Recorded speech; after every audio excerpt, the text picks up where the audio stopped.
आज हम इंडिया में मानव सभ्यता के दिलचस्प सफर में डाइव करेंगे।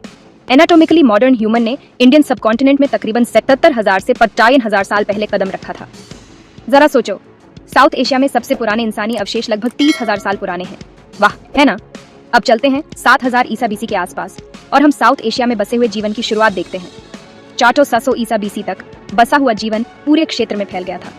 इस धीरे धीरे विकास ने सिंधु घाटी सभ्यता की नींव रखी, दुनिया की सबसे पुरानी सिविलाइजेशनों में से एक।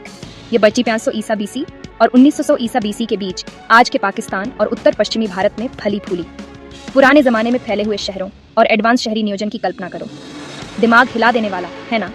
लेकिन दूसरी सहस्राब्दी ईसा बीसी के आसपास चीजें बदल गईं। लगातार सूखे के कारण लोग बड़े शहरी केंद्रों से छोटे गांवों में बिखर गए।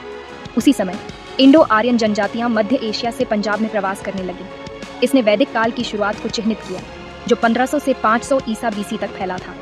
वैदिक लोगों ने वेदों के रूप में जाने वाले भजनों के व्यापक संग्रह की रचना की। इन ग्रंथों ने भारतीय संस्कृति और आध्यात्मिकता की नींव रखी। सामाजिक संरचना वर्ण व्यवस्था के माध्यम से शिथिल रूप से स्तरीकृत थी, जो आज के जाति व्यवस्था में विकसित हुई। देहाती और खानाबदोश इंडो आर्यन पंजाब से गंगा के मैदान में फैल गए। लगभग 600 ईसा बीसी तक एक नई अंतर क्षेत्रीय संस्कृति का उदय हुआ। छोटे छोटे राज्य, जिन्हें जनपद कहा जाता था, बड़े राज्यों में समेकित हो गए, जिन्हें महाजनपद कहा जाता था। इस काल में हमने दूसरा अर्बनकरण देखा। इसने जैन धर्म और बौद्ध धर्म के उदय सहित महत्वपूर्ण धार्मिक और सांस्कृतिक बदलाव लाए। बौद्ध धर्म विशेष रूप से पहले से मौजूद धार्मिक कल्चरों के साथ संश्लेषित होकर, जिसे अब हम हिंदू धर्म के रूप में जानते हैं, उसे जन्म दिया। क्या यह आश्चर्यजनक नहीं है कि कैसे ये प्राचीन बदलाव आज भी हमारी दुनिया को आकार दे रहे हैं? तो ये रहा भारत में मानव सभ्यता के शुरुआती चरणों का एक बवंडर दौरा, प्राचीन बसने वालों से लेकर दुनिया के कुछ सबसे गहन धारणाओं के उदय तक।